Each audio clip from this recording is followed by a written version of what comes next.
นะเปิดซ่องใหม่มื้อนี้เฮาสิมีเมนูแกงหน่อไม้เนาะมื้อนี้เฮาสิไปหาหน่อไม้กันเลยเอานำมาเลยไปหา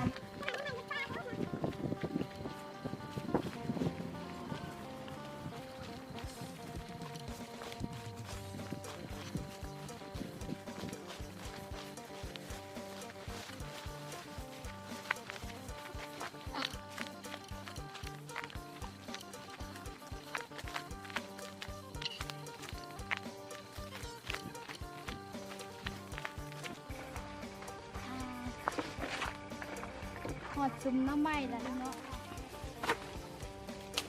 เอาเลยนะหน่อไม้ไปแกงเลยมัน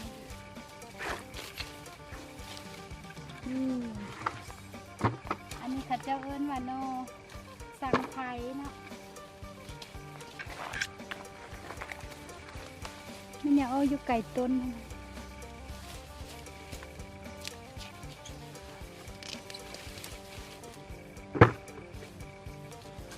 ออกหลายอยู่นะท่านผู้ชมน้องไม้เอาไปเบิ้งตัวไม้เลย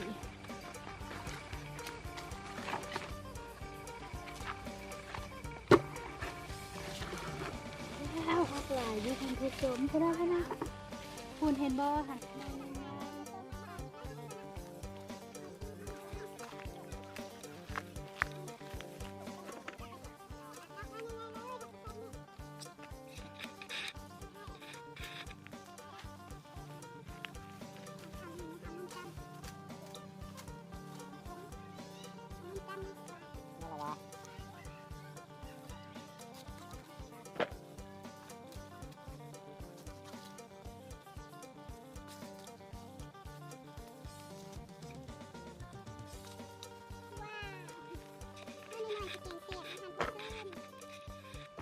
นี่ได้ลายแล้วนะเขาชิมเนื้อเลยบัดเฮ็ดแกงหน่อไม้เด้อเห็นไหมอันนี้มันขั้นตอนการปอกหน่อไม้นะนี่นะปอกหน่อไม้ไปแกงกันเลยนี่เลยนี่นะ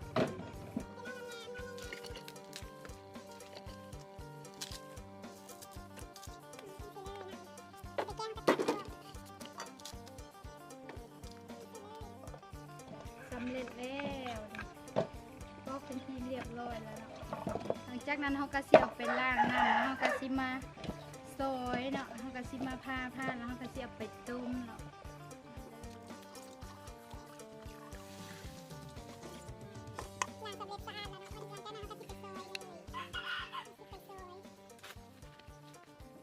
นี่คือวิธีการซอยนอเนาะแล้วแต่ผู้ใดถนัดเฮ็ดจังใดเนาะซอยได้เลยแล้วแต่ความถนัดของไผ่มักต้นแบบใดจัดการได้เลย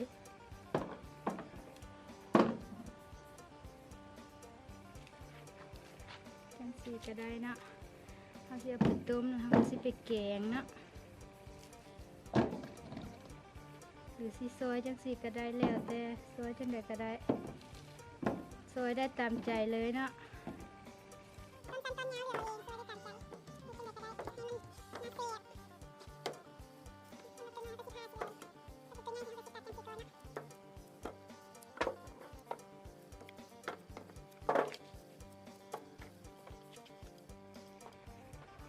หลังจากหม้อเขาฟดแล้วเนาะเขาจะข้างหม้อไว้หลังจากหม้อเขาฟดแล้วให้มันฟดแล้วนอเขาจินอเขาจึงบดแดงเนาะหลังจากหม้อฟดแล้วเขาก็สิใส่นอลงไปเลยใส่นอใหม่ลงไปเลยหลังจากนั้นเขาก็สิเนาะให้น้ำมันท่วมเขาก็สิมาเขาเบื่อไปเลยเนาะอันนี้มันเขาเบื่อเนาะข้าวสารอะไรเนาะมาข้าวสารให้มันเป็นข้าวเบื่อเพื่อใส่แกงหน่อไม้เนาะมาข้าวเบื่อปะไว้เลยเนาะมาข้าวเบื่อปะไว้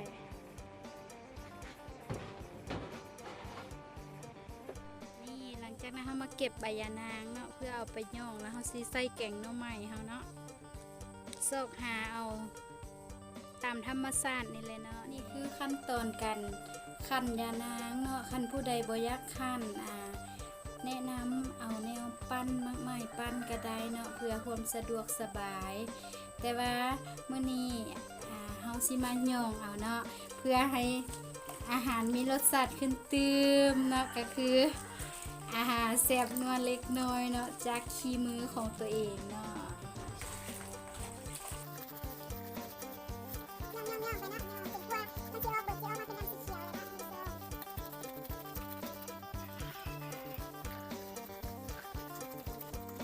อันนี้คือส่วนผสมของแกงหน่อไม้เฮาเนาะมันจะมีอันนี้คือข้าวเบื่อที่เฮากะเกียมเฮามาไว้แล้วเนาะแล้วก็มีปลาแดกอันสำคัญที่ขาดบ่ได้เลยก็คือปลาแดกเนาะแล้วก็ตามด้วยผักขะแยงหรือว่าผักคะเนาะใครมักมีอันใดก็ใส่ได้ตามใจเลยเนาะแล้วก็มีเห็ดหูหนูเนาะหรือว่าเห็ดสะนุนภาษาบางเมียงกันเห็ดสะนุนแล้วก็เห็ดกระด้างเนาะหรือว่าเขาจะเอิ้นเห็ดขาวเนาะเห็ดขอนขาวไทยเวียงจันทร์เอิ้นเนาะไทยบางเมียงกันเห็ดกระด้างแล้วก็มีมักบวบที่เฮาซอยเฮาเกี่ยมไปแล้วเนาะแล้วก็ตามด้วยมักอื้อนี่มักอื้อเนาะแล้วก็มักเพชรน้ำยานางเนาะน้ำยานางที่เฮาคั่นไปเมื่อกี้เนาะมันจะมีสีนัวๆเค็มๆหน่อยนึงเนาะเพราะว่าคั่นเอาเอง คั่นเอาเองสิเค็มขี้มือเล็กน้อยตำข้าวเบื่อแล้วใส่คลุกลงไปเลยต้องใส่ประมาณ3 หน่วยนะตำย่างมันเผ็ดหลายเอาน้ำใส่เพื่อว่าตำมันสิแลกไว้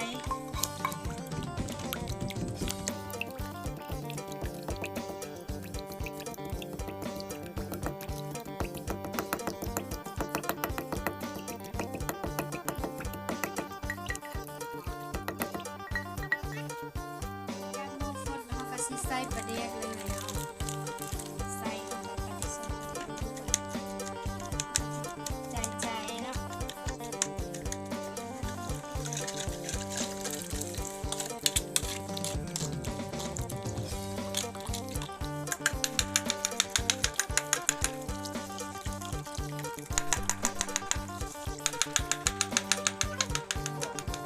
หม้อคนเราก็ใส่มะอื่นลงไป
ตามใจใส่ผักขะแยงและใส่ผักขาแดง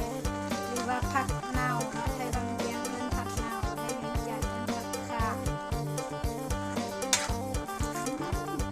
กินหอมเลยหอมปลาแดกหอมปลาแดกหอมเลยหอมคะน้าได้ทีแล้วเนาะชื่อว่าสำเร็จแกงหน่อไม้หอมบัดนี้เขาก็ซีเป้าก็มันหอนแล้วนะหอมขนาด